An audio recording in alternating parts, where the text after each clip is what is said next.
그 아들이 장성함에 에서는 익숙한 사냥꾼이었으므로 들 사람이 되고 야곱은 조용한 사람이었으므로 장막에 거주하니 이삭은 에서가 사냥한 고기를 좋아하므로 그를 사랑하고 리브가는 야곱을 사용했더라. 야곱이 죽을 쑤었더니 에서가 들에서 돌아와서 심히 피곤하여 야곱에게 이르되 내가 피곤하니 그 붉은 것을 내가 먹게 하라 한지라. 그러므로 에서의 별명은 에돔이더라. 야곱이 이르되 형의 장자의 명분을 오늘 내게 팔라. 에서가 이르되 내가 죽게 되었으니 이 장자의 명분이 내게 무엇이 유익하리요. 야곱이 이르되 오늘 내게 맹세하라. 에서가 맹세하고 장자의 명분을 야곱에게 판지라. 야곱이 떡과 팥죽을 에서에게 주매 에서가 죽으며 마시고 일어나 갔으니 에서가 장자의 명분을 가볍게 여김이었더라. 기도하겠습니다. 하나님, 오늘도 주님의 전에 모여 예배하게 하시고 주를 경배하게 하시며 오후 시간에 주님 앞에 무릎을 꿇게 하시니 고맙습니다. 무릎 꿇고 기도하는 우리의 기도 들으시고 우리의 찬양이 하나님을 기쁘시게 하는 찬양이 될 수 있도록 축복하여 주옵소서. 이와 같은 때 우리가 하나님 앞에 모이는 자체가 믿음이고 예배하는 자체가 믿음이오고 모이고 예배하는 자체가 하나님을 사랑하는 사랑이 오니 주님 받으시옵소서. 그리고 우리를 축복하여 주옵시고 세상 가운데 하나님의 이름으로 승리하는 삶을 살게 하시고 당당하게 멋있는 삶을 살아가는 하나님의 사람들 되게 하여 주옵소서.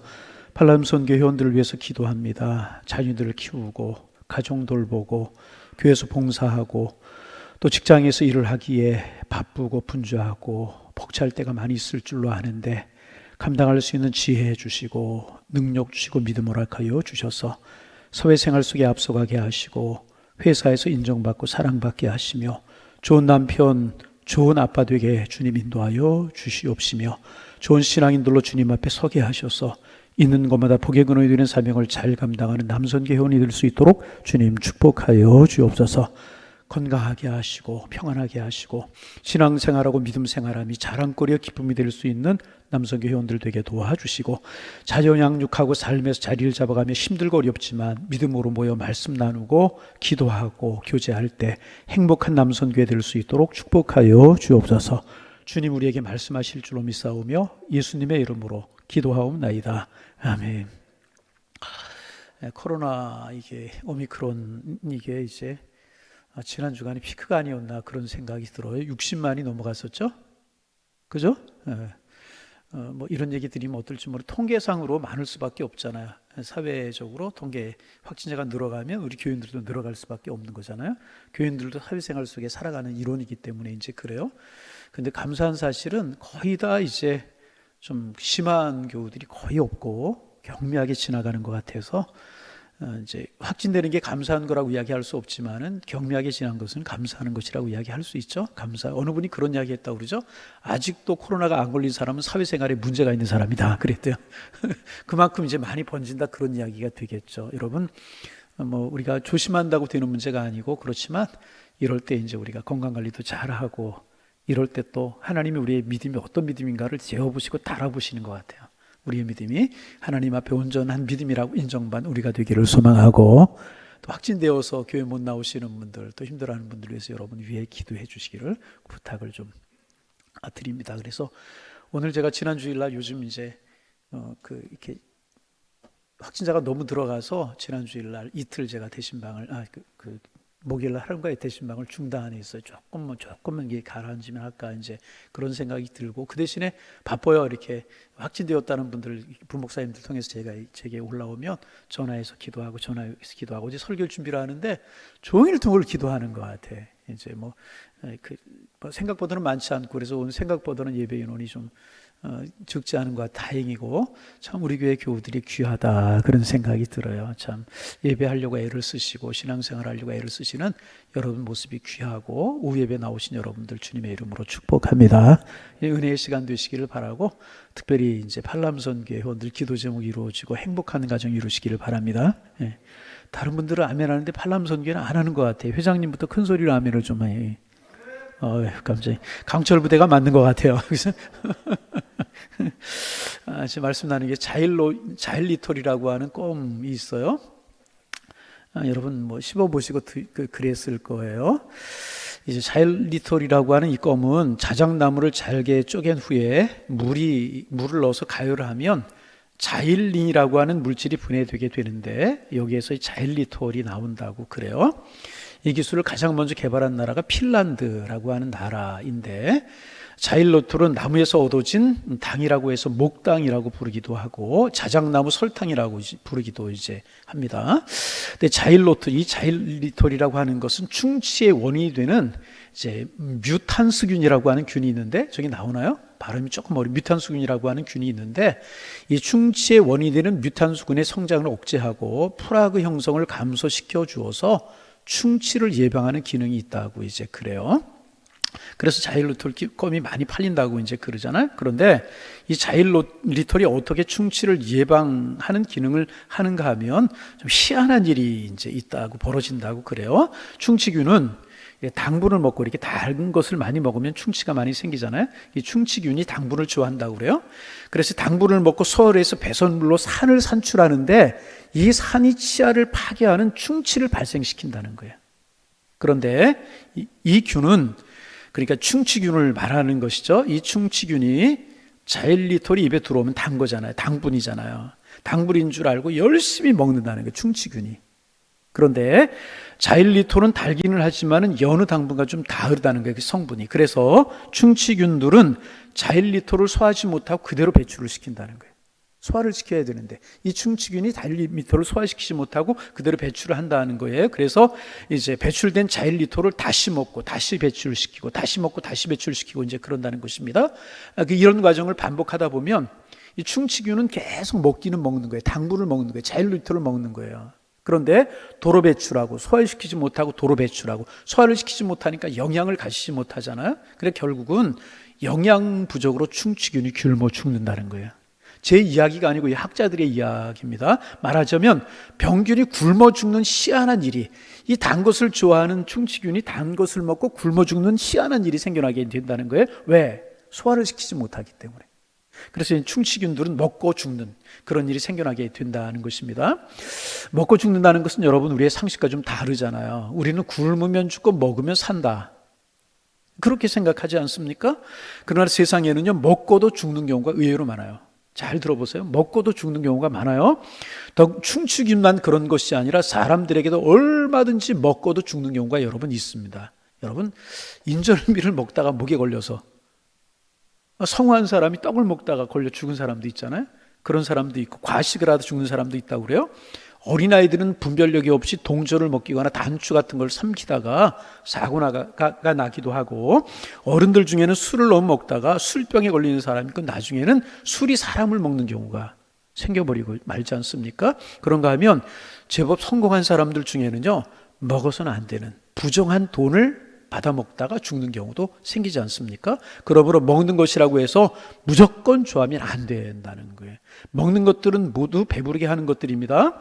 그러나 이제 이미 우리가 2주간 동안 생각을 했어요. 여러분 기억하실지 모르겠지만은, 배를 채우는 것보다 중요한 것은, 자, 지난 주간 그 주간 나는 배를 채우는 것보다 중요한 것은 뭐라고요? 화면이 뜨니까 그때서야 대답이 되네, 그죠? 배를 채우는 것보다 중요한 것은 가슴을 채우는 것.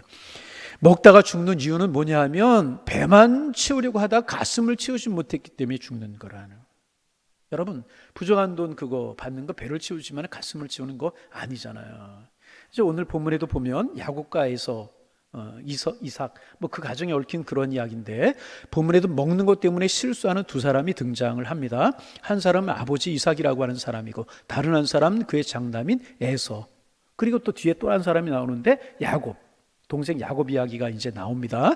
먼저 아버지 이삭에 대해서 우리가 좀 생각해 볼 필요가, 이게 먹는 것 이런 것에 관해서 좀 생각해 볼 필요가 있어요. 28절을 보면 이삭은 에서의 사냥한 고기를 좋아하므로 그를 사랑하고 그랬어요. 아버지가 에서 형을 사랑하는데 왜 사랑했느냐? 그가 사냥한 고기를 좋아하므로 에서를 사랑했다 그랬습니다. 그리고 그 이삭이 이제 그 에서가 사냥을 해서 고기를 가지고 음식을 만들어 오면 그 사냥한 짐승의 고기로 만든 요리를 좋아했다는 것입니다. 그래서 이삭이 큰아들 에서를 사랑한 겁니다. 아버지가 뭐 아들을 사랑하는 게 뭐 이상할 것이 있겠느냐, 이제 그렇게 생각할 수 있습니다. 그러나 이게 문제가 되는 이유는 뭐냐 하면 그 사랑이 왜곡이 되었기 때문에 그렇다는 거예요. 여러분, 이삭에게는 작은 아들 야곱도 있었습니다. 이삭이 에서를 더 많이 사랑할 때 야곱은 슬퍼하고 섭섭했습니다. 이게 왜곡된 사랑이라는 것입니다. 여러분, 기억하셔야 될 게 뭐냐 하면 건강한 사랑에는요, 건강한 관계성이 따라야 되는 거예요. 다시 말하면 사랑받는 사람이 행복해야 되는 것입니다. 사랑받는 사람이 행복하지 않고 사랑을 주는데도 불편하다면 그것은 사랑이 아니고 집착이요 스토킹이다. 그렇게 이야기할 수 있는 것입니다. 반면에 사랑을 베푸는 사람도 행복해야 됩니다. 사랑하는 사람이 불행하다면 그것은 강요된 행위이지 결코 사랑이 아니라는 것입니다. 그래서 사랑은 저절로 우러날 때 자연스럽고, 사랑은 그래서 강요될 수가 이제 없는 것입니다. 그런가 하면 아무리 사랑을 받는 사람과 사랑하는 사람이 모두 행복해도 옆에서 보는 사람이 가슴은 아프다면 그것도 건강한 사랑, 건강한 관계가 아니라는 거예요. 옆에 있는 사람이 가슴이 아프고 마음이 아프면 건강한 사랑이 아니고 건강한 관계가 아니라는 것입니다. 그것은 매우 이기적인 자기 사랑에 불과한 것입니다. 진정한 사랑은요, 다른 사람도 행복하게 만드는 사랑이 진정한 사랑이라는 것입니다. 주변의 제3자도 행복해야 된다는 거예요. 둘만 좋아? 나만 좋아? 그것은 진정한 사랑이 아니라는 것입니다. 바라기는 우리의 사랑이 그렇게 되기를 원합니다. 베푸는 나도 행복하고 받는 그 사람도 행복하고 그것을 지켜보는 주변에 있는 사람도 행복하는 것이 진정한 사랑이라는 것입니다. 여러분, 반복합니다. 우리의 사랑이 이런 사랑 되기를 원합니다. 그런데 이삭의 사랑은 베푸는 이삭과 받는 에서는 행복했을지 모르겠어요. 그런데 옆에서 보는 작은 아들 야곱의 마음은 아팠단 말이죠. 그러게 이것은 건강한 사랑이 아니었다는 것입니다. 그래서 여러분, 늘 말씀드리지만 한번 물어봅니다. 여러분의 자녀가 둘 이상 있는 부모님들 제가 늘 묻잖아요. 어느 자녀가 이뻐? 이쁜 자녀가 있죠? 자, 물어봅니다. 이쁜 자녀가 있다. 1번. 아니다. 똑같이 이쁘다. 2번. 어떤 거예요? 똑같이 얘기하지. 진짜 우리 솔직하게 한번 2번이라고 더 예쁜 자녀가 있다. 똑같이 예쁘다. 어때요? 집사님 셋인데 그 중에서 하나 예쁜 아기 여기 있나 없나? 저 위에 있죠 지금. 예? 똑같이 예쁜, 솔직하게. 조금 더 커보면, 조금 더 커보면. 그런데 여러분, 제가 말씀드리잖아요. 조금 더 예쁜 아이가 있을 수 있어요. 그런데 표현할 방법에서는 그것을 그렇게 조금 더 예쁘다고 표현해서는 된다, 안 된다? 마음속에 그것은 간직하고 표현할 때는 어떻게? 똑같이 표현한다는 거예요. 그래야 상처받는 사람이 없게 된다는 것입니다. 이삭은 기뻤어요. 에서도 좋았어요. 옆에서 야곱이 상처받는 사랑이었다는 거예요. 이 건강한 사랑이 아니었다는 것입니다. 그래서 누가 이삭에게 왜 장나물도 사랑하십니까? 라고 묻는다면 뭐라고 대답을 했겠습니까? 뭐라고 대답했겠습니까? 이 대목에서 이제 지혜로운 인디안 이야기, 전에 제가 한번 한 기억이 나네. 주일 안예배 시간에 제가 인디안 이야기 나눈 기억이 있어요. 한 인디안 추장이 자신이 이제 세상을 떠날 때가 된 줄을 직감하고 아들이 셋이 있었는데 세 아들을 불렀다고 그래요. 그리고 말했다고 그럽니다. 저 맞은편 산에 올라가라. 그 산은 너희들이 한 번도 올라가 본 적이 없는 높은 산이다. 그리고 산에 가서 한 가지씩만 진귀한 것을 발견해서 내게로 가져오라. 그 결과를 보고 내 후계자를 결정할 것이다. 이제 그런 이야기를 했다고 그래요. 그리고 아들 셋이 산에 올라갔답니다. 한 번도 올라가 본 적이 없는 높은 산이었습니다. 그 산에 올라가서 자마다 진귀하다고 생각하는 것을 구해가지고 아버지에게 돌아왔습니다. 맏아들이 가지고 온 것은 뭐였냐 하면 귀한 약초 뿌리였었습니다. 귀한 약초 뿌리를 내놓으면서 아버지, 이 약초는 제가 처음 보는 건데요, 알아보니 매우 효험이 좋다고 합니다. 아버지, 이거 드시고 건강을 다시 회복하십시오. 약초를 드십시오. 그리고 약초를, 아주 진귀한 약초를 가지고 왔다고 그래요. 둘째 아들은 꽃 한 송이를, 아주 아름다운 꽃 한 송이를 내어놓으면서 아버지께서 꽃을 정말 좋아하시죠? 이 꽃, 우리 부락에서는 볼 수 없는 꽃이 있었습니다. 아주 예쁜 꽃, 우리 부락에서는 볼 수 없는 진귀한 꽃이기 때문에 내가 준비해서 가지고 왔습니다. 꽃을 아버지에게 드렸다고 이제 그래요. 근데 셋째 아들은 아무것도 가지고 오지 않고 털레털레 그냥 빈손으로 왔다는 거예요. 너 왜 빈손이야? 아버지가 그렇게 이야기하시자 이 셋째 아들이 하는 이야기, 아버지, 저는 우리 부족의 미래를 가져왔습니다. 뭐를 가져왔다고요? 미래를 가졌다. 지금 우리가 사는 곳은 물도 부족하고 목초지도 부족해서 더 발전하기가 힘이 듭니다. 그런데 저 높은 산에 올라가서 그 너머를 보니까 광활한 대지가 펼쳐 있었습니다. 큰 강이 흐르고요. 그래서 물도 풍족하고요. 목초지도 풍족합니다. 우리 부족이 크게 번성할 수 있는 최적의 장소입니다. 우리가 저 산을 넘어간다면 위대한 우리 부족의 미래가 활짝 열릴 것입니다.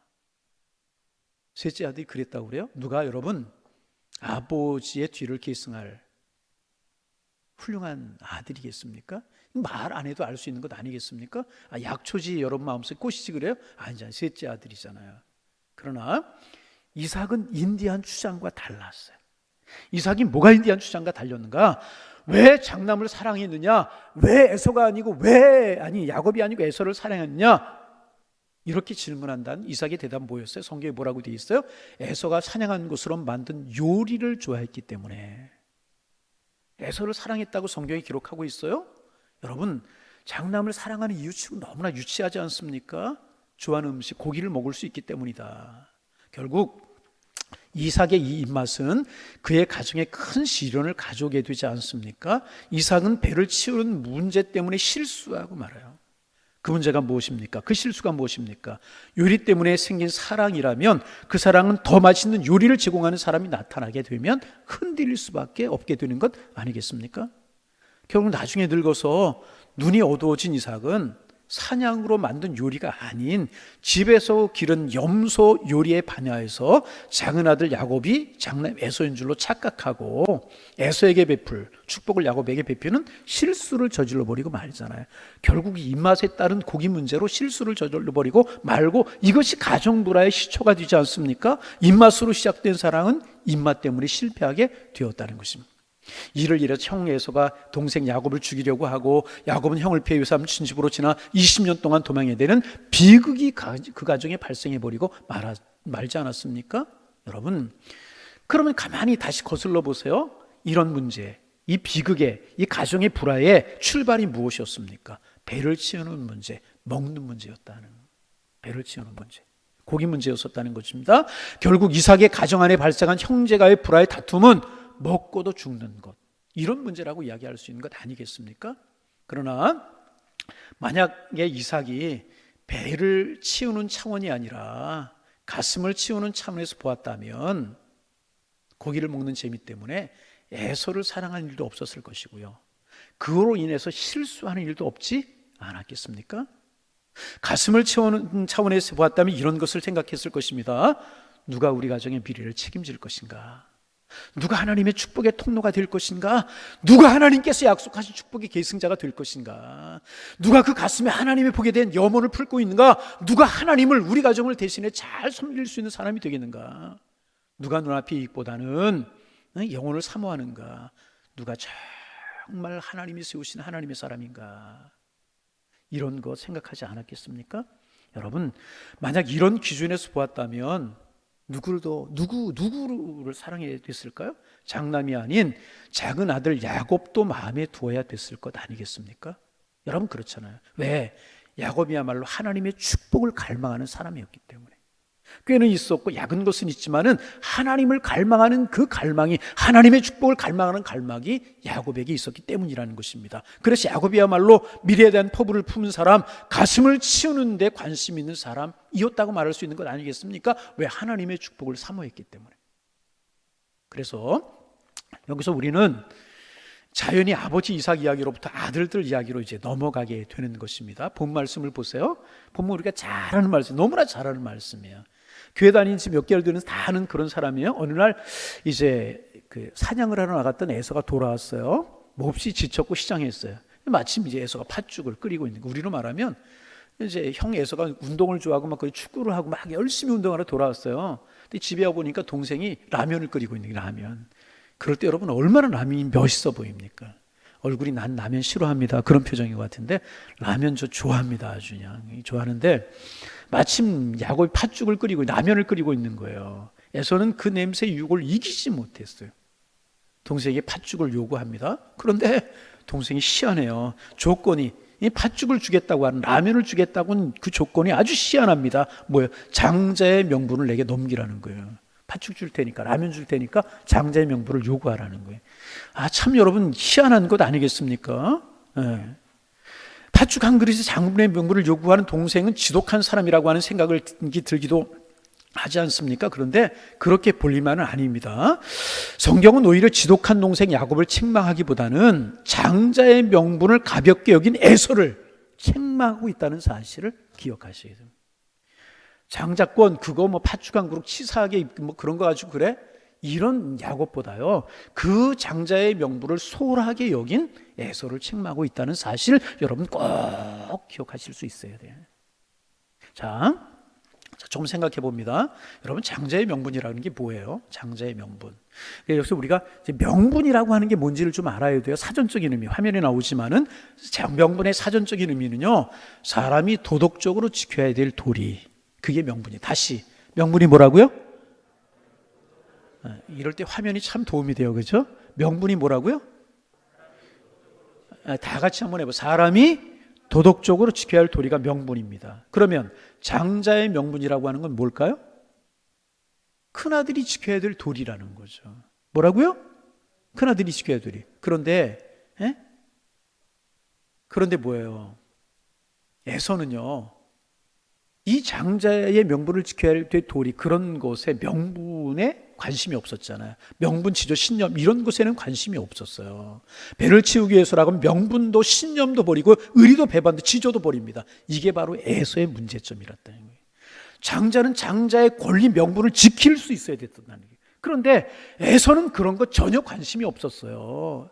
지조, 신념, 장자의 명분을 지키기 위한 이런 거 관심이 없었다는 거죠. 에서는 당장 배가 고프다고 해서 장자의 명분을 아우에게 팔아넘겨버리고 말았고요. 그 팥죽으로 배를 치워버리고 말았어요. 그는 눈앞에 배를 치우는 데만 관심이 있어서 명분을 지키지 못했다는 거예요. 소홀히 여겼다는 거예요. 영원한 복을 에서는 보지 못했다는 것입니다. 여러분, 이 장자의 명분이라고 하는 것은 가문에 대한 거룩한 사명입니다. 자신의 인생을 규정해주는 목표고 틀이라고도 이야기할 수 있습니다. 장자의 자리와 명예를 지키기 위해서 아무리 어려워도 그 시련을 감당하면서 당당히 앞으로 나아갈 때 에서의 삶은 명예롭게 되는 것이었습니다. 그게 바로 에서가 가슴을 채워야 되는 복이었다는 것입니다. 그러나 그는 배를 채우기 위해서 가슴을 채워야 될 것을 버려버리고 말았다는 거예요. 배를 채우기 위해서 가슴을 채워야 될 명분을 버려버리고 말았다는 거예요. 그래 본문은 에서를 책망하기를 에서가 장자의 명분을 경홀히 여김이었더라. 명분을 경홀히 너무나 없이 여겼다는 거죠. 배를 채우는 것으로 가슴을 채우는 것을 바꿔버리고 말았다는, 경홀히 여겨버리고 말았다는. 히브리서 12장 6절에 보면 참 무서운 이야기가 있어요. 음행하는 자와 혹 한 그릇을 위하여 장자의 명분을 판 에서와 같이 망령된 자가 있을까 두려워하라. 잘 보세요. 에서의 죄를 음행과 나란히 두고 있어요. 음행은 이스라엘 백성들이 가장 치명적으로 생각하는 죄지 않습니까? 음행하면 돌로 쳐 죽이게 되어 있어요. 그런데 한 그릇 식물을 위하여 장자의 명분을 판 에서의 죄를 음행과 나란히 두고 있다는 거예요. 그래서 결국은 에서도 먹었으나 죽은 사람이 되고 만 거예요. 왜? 가슴을 치우지 못해서. 배를 치워서 팥죽 한 그릇을 배를 치웠을지 모르지만은 가슴을 치우지 못했다. 장자의 명분 잃어버리고 말았잖아요. 버림받는 사람이 되어버리고 말았잖아요. 그래서 팥죽 한 그릇은 그에게 사약과 같은 것이 되어버리고 말았잖아요. 여러분, 팥죽보다 명분 한번 따라서 해보실까요? 팥죽보다 명분. 이런 원리는요 우리의 생의 모든 것에 적용이 되는 거예요. 그래서 여러분, 물건을 살 때도 겉모습보다는 실용성이 있는가, 오랫동안 쓸 수 있는가, 필요한가, 이거 볼. 배를 채울 수 있는가를 기준으로 하지 말고 가슴을 채울 수 있는가를 기준으로 보아야 될 것이라. 어떻게 사셨습니까? 배를 채우는 것으로 우리 그동안 살았습니까? 이제는 가슴을 채우는 것으로 우리의 관심이 옮겨올 수 있어야 된다. 가슴을 채우는 차원에 살지 않고요 배를 채우는 차원에 판단하면 삶이 불행해질 수밖에 없어요. 그리고 불행에서 돌이킬 기회가 없는 경우가 많아요. 히브리서 12장 7절을 보면 너희 아는 바와 같이 저가 그의 후에 축복을 기업으로 받으려고 눈물을 흘리며 구하되 버림받아 되어 회개할 기회를 얻지 못하였느니라, 그렇게 말씀하고 있습니다. 나중에 울어도 소용이 없다는, 축복을 얻지 못한 것은 그에게 상처가 되어서 분노가 되어버리고 말았잖아요. 동생을 죽이려고 하고 원수를 갚으려고 20년 동안 응어리를 그의 가슴에 끌어안고 살아야 되는 사람이 될 수밖에 없었다는 거죠. 얼마나 비참한 것입니까? 여러분, 주님의 이름으로 부탁을 드립니다. 명분을 포기하지 마시기를 바랍니다. 그 명분으로 가슴을 채워야 되는 거예요. 배보다는 가슴을 채워야 되는 거예요. 가슴이 채워지면 배는 따라 채워지게 되는 거예요. 그러나 배만 채우면 가슴이 절대로 채워지지 않게 되는 것이. 그러면 우리의 명분은 무엇입니까? 하나님께서 우리에게 여러 가지 명분을 주셨어요. 자, 우리의 명분이 무엇인가 보세요. 예수님의 하나님의 자녀라고 하는 명분을 주셨어요. 아멘. 저와 여러분 하나님의 자녀입니다. 하나님의 자녀께 사는 것이 명분을 지켜나가는, 한 걸음 더 나아가 예수님의 제자가 되는 명분을 주셨어요. 거룩한 백성의 명분을 주셨다는 거예요. 하나님의 자녀의 명분, 그리스도인의 명분을 주셨다는 것입니다. 그 명분으로 여러분 가슴을 채우셔야 되는 것이라는 거예요. 아, 나는 하나님의 아들이고 하나님의 딸이다. 난 주님의 제자이다. 누가 뭐래도 나는 세상을 아름답게 살아야 되고 이 세상에 하나님의 복이 임하도록 축복의 통로가 되어야 될 것이다. 이것을 위해 살 것이다. 이런 고백이 우리에게 있어야 될 것이다. 나는 하나님의 사람이기에, 하나님의 자녀가 된 사람이기에 아무렇게나 말하지 않아. 아무렇게나 행하지 않아. 아무렇게나 따라하지 않아. 나는 권사의 명분을 가지고, 장로의 명분을 가지고, 목사의 명분을 가지고, 집사의 명분을 가졌기 때문에 나는 아무렇게 살 수 없어. 이것이 여러분 우리의 고백이 되어야 할 줄로 믿습니다.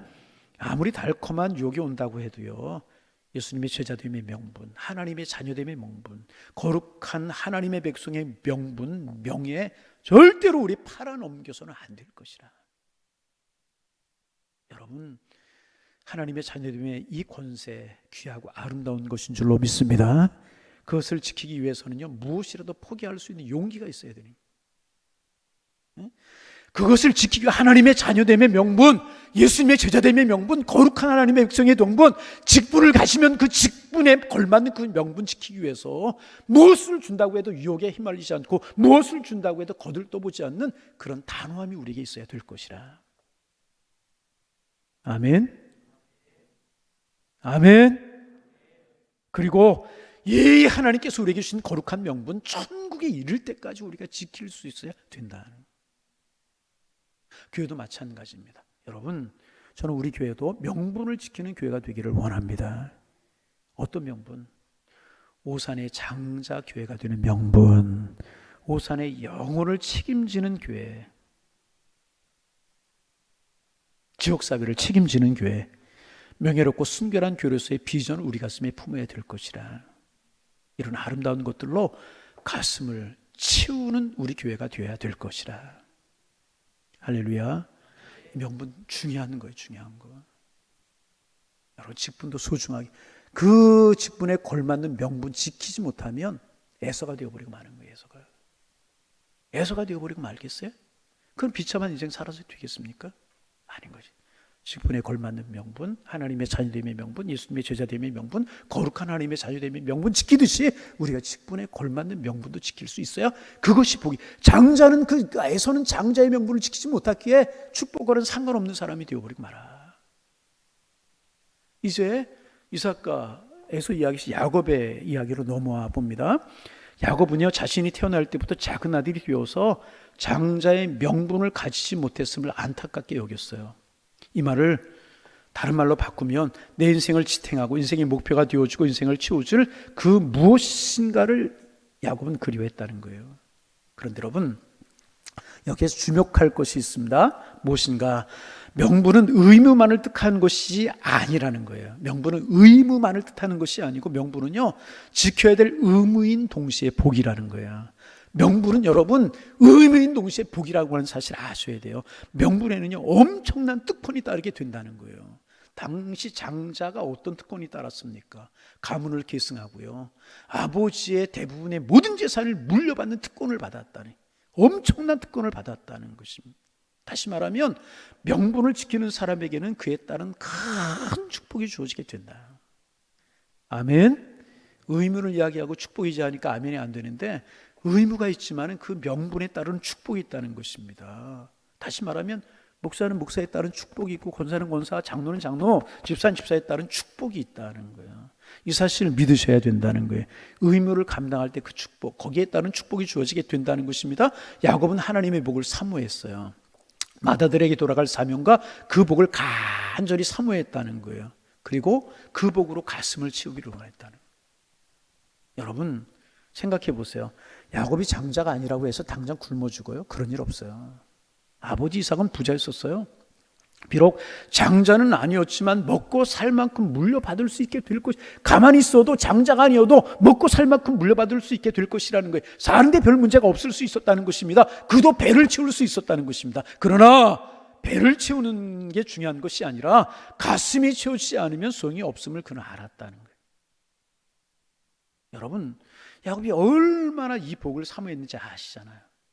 오늘 본문 팥죽 한 그릇 처음과 흥정하는 지독한 동생 야곱만으로 볼 것이 아니라 사무칠 정도 하나님의 축복과 은혜를 갈망하는 이 간절한 사모함이 있는 이 야곱을 우리는 좀 볼 줄 알아야 될 것이라. 그래서 예수님 말씀하셨잖아요. 따라합니다. 천국은 침노하는 자의 것이니라. 천국은 누가 얻어요? 침노하는 자가 얻는다는 거예요. 다시 말하면 하나님은요, 사모하는 자에게 은혜를 베풀어 주시는 분이라는 거예요. 믿으시면 아멘. 사모하는 자에게 베풀어 주시는 복이라는. 저는 우리 교회 성도님들과 우리 교회가 이런 복을 받는 분들, 받는 교회가 되기를 소망합니다. 팥죽에 눈먼 성도, 눈앞에 쾌락에 눈먼 성도가 아니라 높이 나는 새가 멀리 본다라고 하는 것처럼 믿음의 날개 힘차게 저으면서 더 높은 은혜의 창공으로 날아올라 하나님께서 우리에게 약속하신 아름다운 복을 바라보는 그 축복의 눈, 여러분의 눈이 되시기를 주님의 이름으로 축원합니다. 오늘의 메인 노예가 아니라 오늘을 치유하고 내일의 소망의 주인공이 되는 하나님의 사람들이 되어지기를 원합니다. 여러분, 우리 이제 오후 예배 시간에 가슴 채우셨습니까? 이런 주제로 이제 다음 주나 그 다음 주까지 이제 우리가 나누게 될 텐데, 여러분의 가슴이 은혜로 뜨거워지기를 바랍니다. 축복으로 뜨거워지기를 바랍니다. 미래를 바라보는 뭐 뜨거워지기를 바랍니다. 배만 채우는 삶이 아니라 가슴을 채우는 삶. 그래서 예비하신 축복, 가슴이 뜨거워지고 배도 채워지고 삶이 행복해지는 이런 복을 누리며 살아가는 하나님의 사람들 되시기를 주님의 이름으로 축원합니다. 축원합니다. 하나님, 에서처럼 배만 채우는 사람 되지 않고 이삭이 에서가 가져오는 고기 요리를 먹고 그를 축복하려고 했고, 그래서 에서만 좋아했던 것처럼 우리 배만 채우는 사람들 되지 않게 하시고 가슴 뜨거워지는, 가슴을 채우는 신앙인들 되게 하여 주옵소서. 명분 소중하게 여기며 그 명분을 위해서 달려가고, 또 명분에는 축복과 특권이 주어진다는 사실을 기억하고 의무를 잘 준행함으로 이런 축복 저희들에게 주어질 수 있도록 인도하여 주옵소서. 하나님, 직분에 걸맞는 그런 의무와 특권이 있음을 기억하고 우리 교회가 장자교회로 설 수 있도록 축복하여 주셔서 하나님 앞에 귀하게 쓰임받는 그런 교회 되게 하여 주옵소서. 가슴이 뜨거워지고 감격으로 주님을 섬기며 믿음의 길을 걸어가는 저희들 되게 하셔서 축복의 물줄기를 이루어가는 축복의 통로가 다 될 수 있도록 인도하여 주옵소서. 예수님의 이름으로 기도하옵나이다. 아멘.